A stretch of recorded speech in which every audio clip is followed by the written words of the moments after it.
Okay, hello, good morning, mister. Good morning.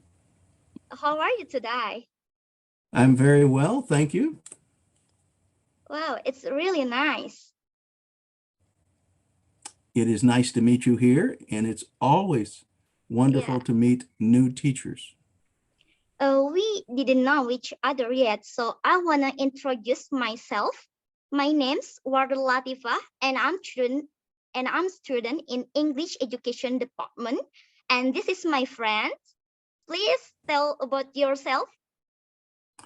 My Hello, name is sir. Patrick Compton. Oh, you want her to tell Uh, me? yes, Yes. I'm Wardah Partners. My name is Siti Mariyam, and I'm Wardah Partners to interview today. And we are in the same college in Islam University and in English Education Department also. First of all, I wanna say thank you for agreeing to do an interview with us, sir. Well, thank you very much. It's my pleasure to do the interview. I think it's always good for teachers, and particularly new teachers, to make teacher connections. Okay, sir. For the let's start with the first question from us.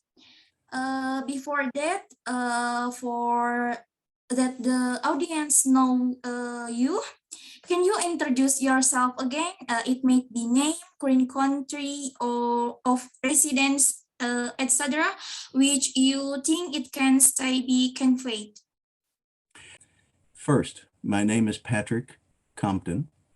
I was a teacher in New York City at secondary level and university level. I was a teacher of history primarily. In my school, we had many students from many different countries. The schools I taught in had students from 57 different countries. So it was always an interesting classroom. So why did you become a teacher? What your motivation sustains you to become a teacher? Well, that's a little bit embarrassing answer because when I became a teacher in 1970, I was just out of university and I was looking for a job that would help me not go to the war that my country was fighting at that time. So in Vietnam, maybe you have heard of the Vietnam War. Maybe not, it's a long time ago. But once I started teaching, I found that it was a wonderful job. And I continued for the next 40 years. And then, how long have you been working as a teacher, sir? I was teacher for 40 years, 40, from 1970 to 2010. Wow. Although it's been a long time since you served as a teacher, and you must have had a lot of experience during your 40 years as a teacher, right? 40, not 14. Yes, 40, I mean. Yes, Sorry, yes. my And pronunciation. and what subjects or courses did you teach when you were a teacher? When I was a young new teacher, I was elementary school. So in my country, elementary teacher teaches everything. But then I became high school teacher and I was teaching history. And then I became university teacher and I was teaching history again. So the subject your teach His- is? history. History. Oh, history. And then the next question is, can you tell about your experiences during the process of becoming a teacher? The process of becoming a teacher in 1970 was not difficult because the government needed teachers. So small amount of paperwork. There was an interview. They wanted to make sure you were a good person, so they checked your background. And there was a examination to see whether you were knowledgeable to be able to be a teacher. The process today is much more difficult. Yeah, and after becoming a teacher, what challenges that you face? You can also give your personal opinion regarding the challenge. The biggest challenge of being a teacher in the beginning for me was to realize that teaching is like acting.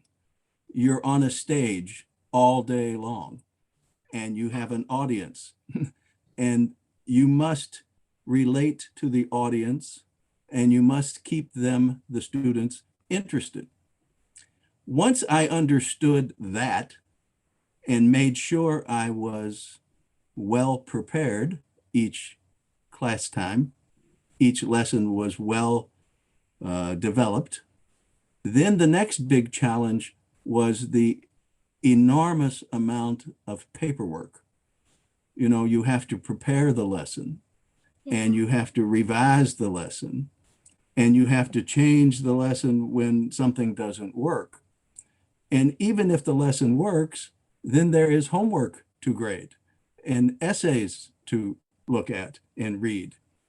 And if that's not enough, there's also the paperwork for the administration of the school, keeping good records, making sure attendance is taken, making sure each student is in the correct place, and notifying the administration if there is a problem. So being a teacher is not like what you see in the movies. Being a teacher is a lot of work and you have to pay a lot of attention. I hope you can understand me. Yeah, Yes. it's difficult to be teacher because in teach we didn't mention about just teach. We also must think about what psychologists the students, right? Right. Yes. Well, not only that, if you teach in a city or a school like the one I was in, you have many students from many different religions, many different countries, many different languages, and you have to be sure not to forget anyone. You have to be sure to honor every student, to make sure each student is comfortable. It's hard to remember one by one of students. Yes, it is. But that's one of the reasons to take attendance every day. Yes. And if you say the student's name every day, and if you're teaching and a student has a question, or if you ask the student a question, say the student's name. And in a couple of weeks, you will remember the student. But in the university, our lecturer didn't know all of students. I mean, I'm a student in a university. My lecturer didn't know about me. Well, how many students in the class? Yes, that's right. Many students? 35, 35, yes. 35. Well, on the first day, impossible to know every student.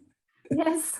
But in a couple of weeks, the lecturer, the professor, should begin to know your name. Yes. But I must also say, I don't know your teacher. I don't mean anything negative for your teacher, but some teachers are better than other teachers. Can you tell us from some of the challenge and problems that occur in teaching activities? What action do you use to solve them? Well, the problems and experiences that can be difficult are things that you don't expect. Every good teacher is prepared with the lesson plan, but sometimes the students are not attentive. Sometimes there is some medical emergency. Sometimes there is something outside the classroom that is distracting. So the job of the teacher is to keep himself, herself, and the students focused on the lesson. If something bad happens in the classroom, one time I had a student who had a medical problem in the classroom, and the student became unconscious.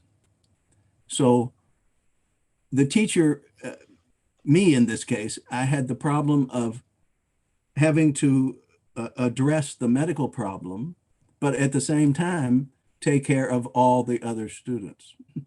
So in my school, I was able to notify the administration to come and help with the medical problem student and other teachers who were not working at the moment to come and help with the rest of the class. So I think the thing that is important is to understand that every day, every classroom will be different. You can't see the future. You don't know what's going to happen every day. Sometimes there are things in the classroom that you do not expect. So you can't prepare for the unexpected. So difficult. Yeah, and what activities do you enjoy as a teacher when you're teaching in the class? Well, for me, the most enjoyable part of teaching is interacting with the students.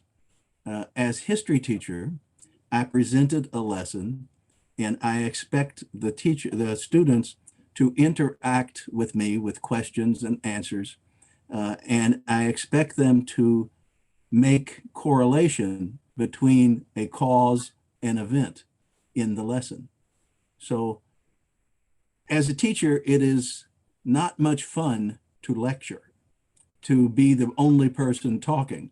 Yeah. It's much more enjoyable to have interaction between students and teacher. As we know, students have different behavior. Some are they are I'm sleepy. sorry, I can't hear you. Oh, I can sorry. hear you just a little bit. Sorry, I wanna say once more. As we know, students have different behaviors. Some are they are sleepy and not focused when in the class, right? I want to know, can you tell us how do you attract student attention to focus and enthusiasm in learning? That is the really good question because that's exactly the problem of the teacher. How do you make the lesson interesting to every student? You must start by being very well prepared. And you must be friendly with the students. Don't be their friend, but be friendly so that they see that you both know the material and you're accessible to them. They should not be afraid to ask questions.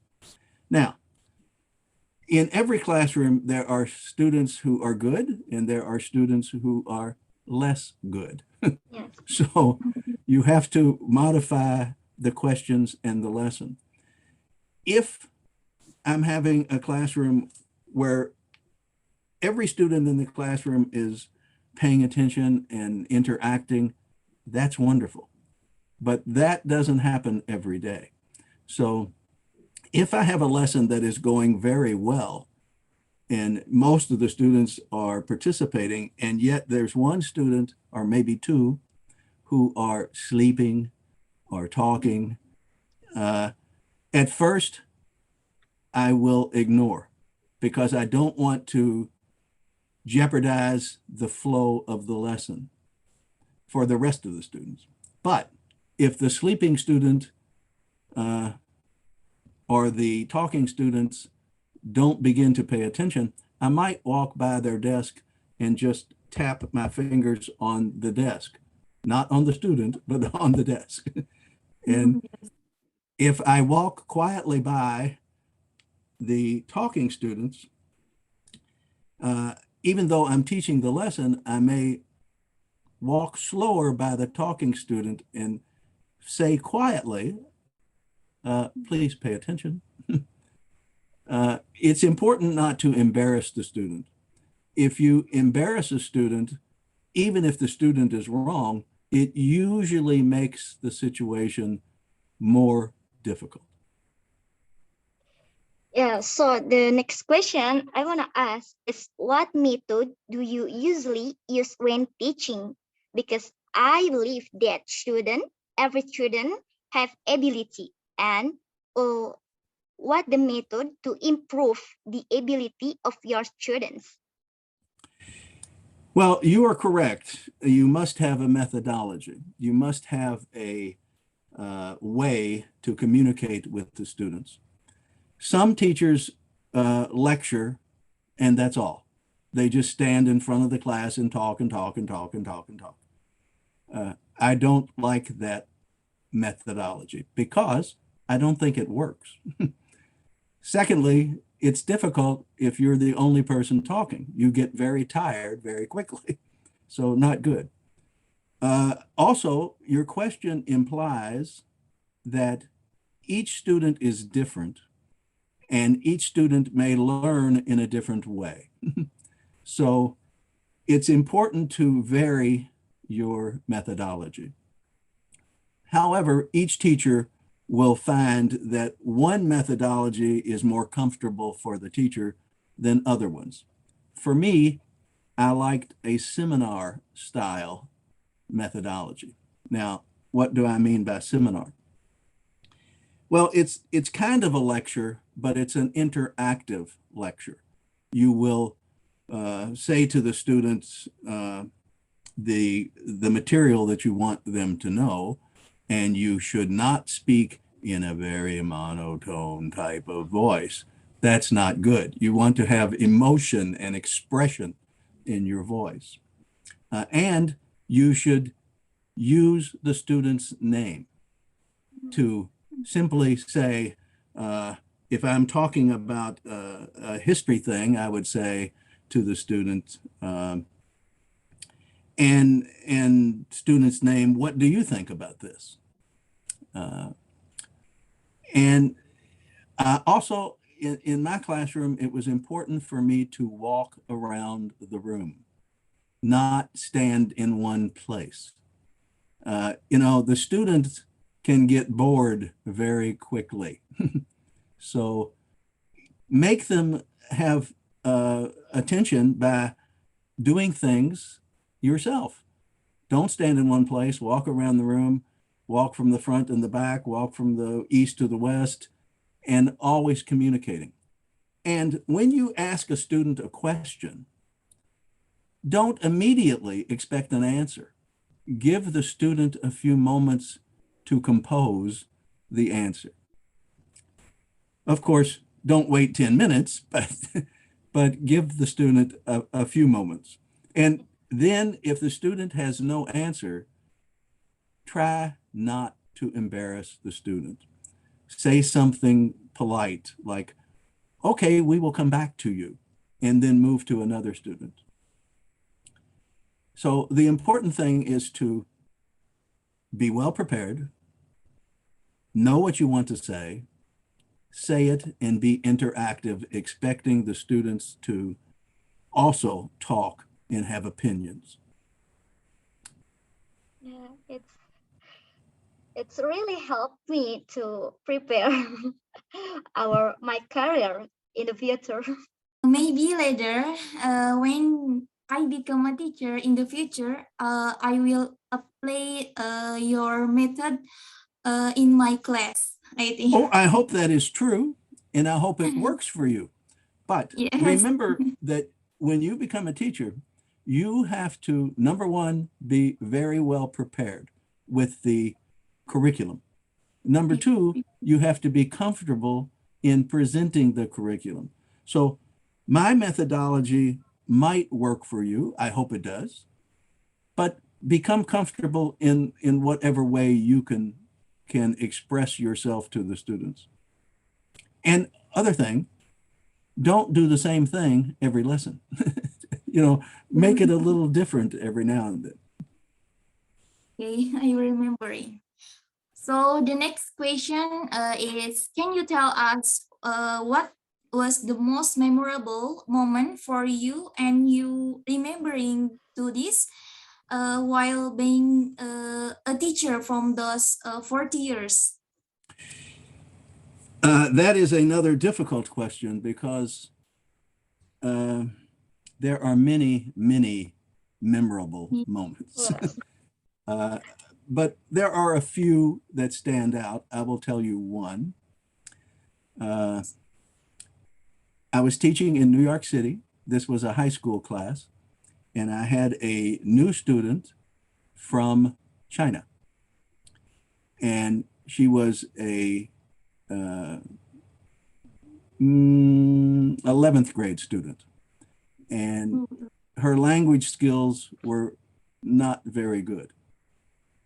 And some other students were not nice to her. They actually hit her and made her have to go to hospital. So that part is not the memorable part. The memorable part was that in 2 years, she graduated #1 in the school and went to a very prestigious university. So the reason it's memorable is she was new to the country, new to the school, struggled very hard, worked very hard, and was very successful, which tells me that if a student or a teacher works hard, success will come. For your memorable, you must be proud of this student. Seeing the student you teach become successful, and you have been a great student, sir. Well, I think it's important to try to be a good teacher to every student. And that seems impossible, but you just have to always be prepared. That's the most important thing. Never go into a classroom unprepared. And listen to the students. Sometimes the students are slow to make a point or to say something, but give them the opportunity to participate. In the case of the student I was telling you about, she was slow with language. So you must be patient. She became very successful, and now she has a nice family and she is a lawyer. So the good quality of teacher will look in the ability of communication with students. Yes. Communication with the student is the whole concept of education. The teacher must give to the students things that the student does not know. And a good way to do that, of course, is communication. Yes, and the next question is, to face an increasingly advanced era with technology, what do you think if one day technology can replace a teacher or not, since today that technology can override anyone's profession? Well, since I was a teacher for such a long time, I saw many changes. When I became a teacher, the school gave me a box of chalk to write on the board. By the time I finished being a teacher, my classroom had computers. So I understand technology will change teaching. And for me, the computer classroom is better than the old classroom because you can do so many things. You can present images, you can present songs, music, lectures, ideas. It's a very useful tool. But your question is, will technology eliminate the teacher?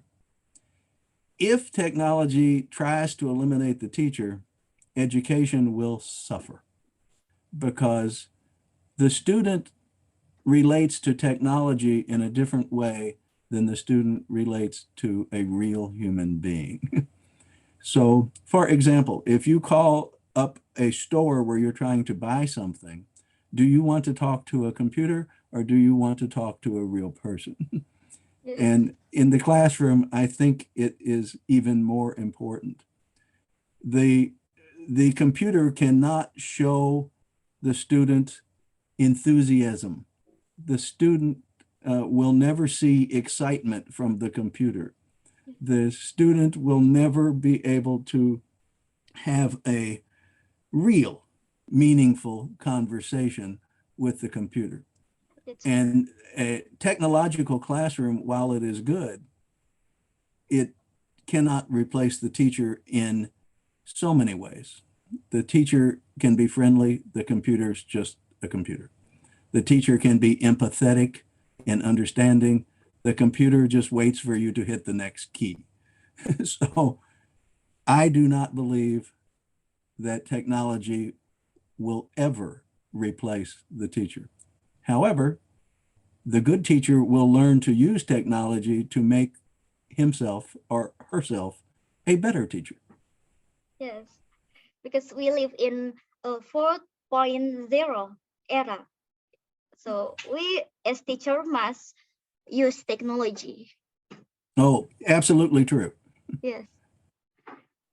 So the next question is, can you provide some suggestion or tips for us as future teacher candidates in teaching effective and fun learning for students?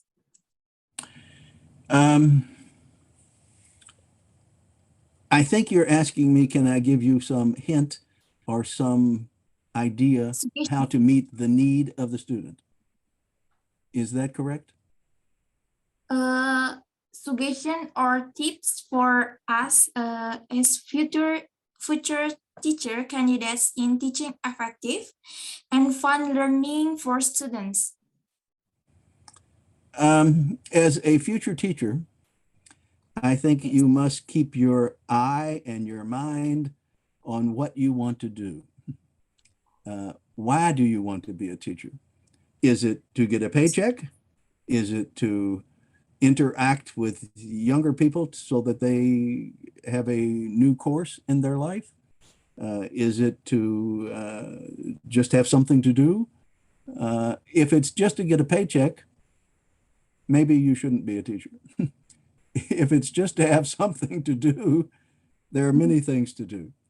To be a teacher is different than most jobs because you have, if you become a teacher for a long time, you will have thousands of students who must pay attention to you, and you must pay attention to them.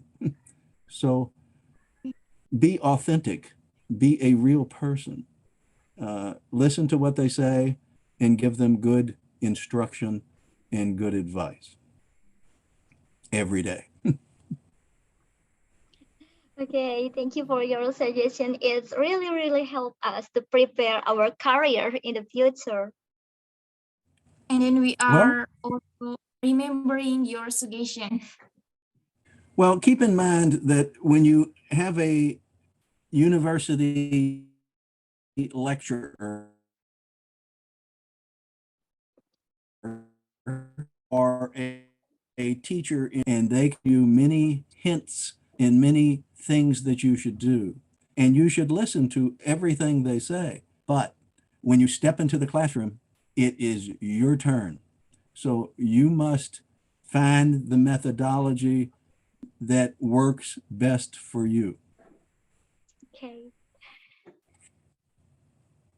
And the last question, I think, what are your hopes for teachers around in the world, especially for future teachers candidates? What's your hopes?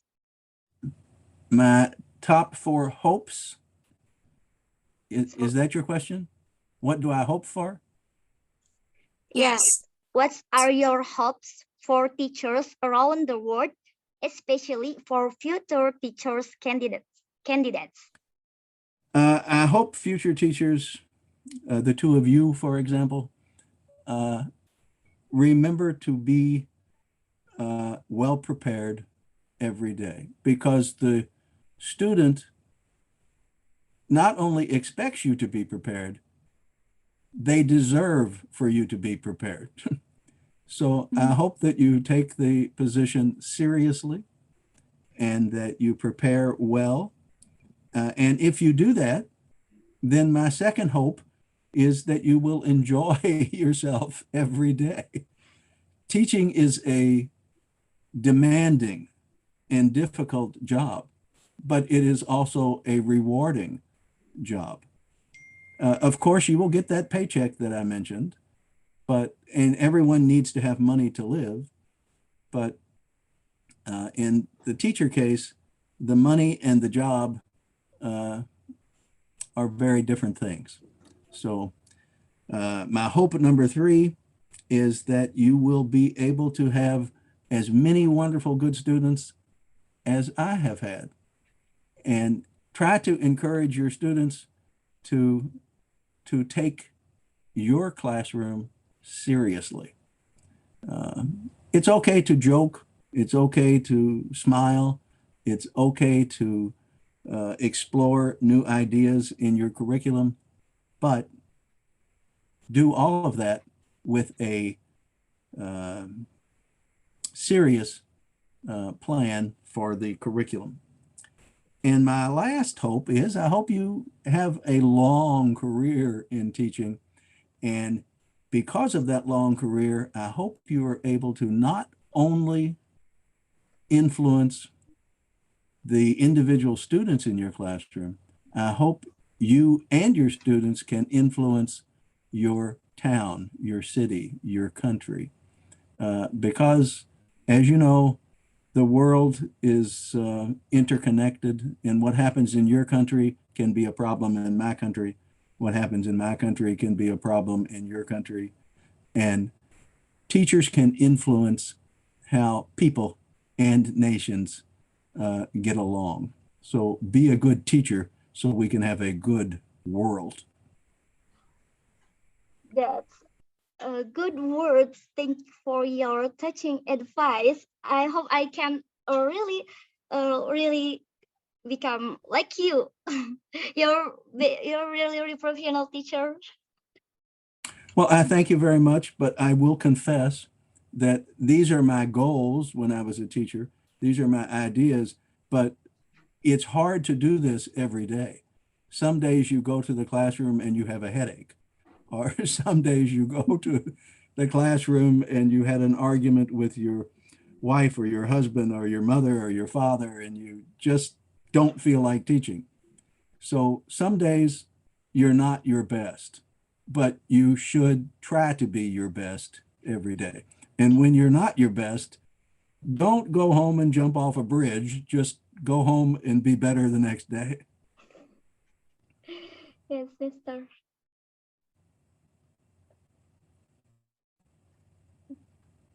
So thank you for being an inspiration to us, providing knowledge, motivation, your experience, as well as your suggestion, which we will remember as our profession in the future to become a good teacher for our student later. Well, now I have a request from you. Oh. I want you to do something for me. And what I want you to do is this. 2 things. Yes, become the best teacher you can become, both of you. I don't know when you will be a teacher, really, but sometime when you're a teacher, send me a message to tell me how you like being a teacher what is working for you, and how you are doing your job. Because in this interview, you're asking good questions. I can see that you are excited about your future, and I would like to know if the teaching job meets your expectations. Yes, Okay? we'll do it. We will message you later.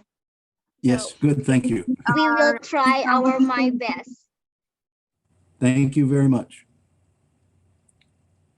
So finish today's interview. Once again, I want to say thank you for agreeing to interview with us, sir.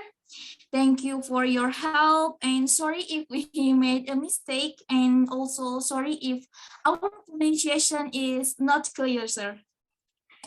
Well, I enjoyed myself. I think it was a good experience. I'm happy to meet you, and I am sure that if you approach teaching the way you approached this interview, you will be very successful. Oh, thank you so much, Mr. You want to taking your time for us. It's really touch me. I hope you are always blessed. Thank you very much. Inshallah, as you say, we will meet again on the computer, and you can tell me your experiences. Yes, Yes.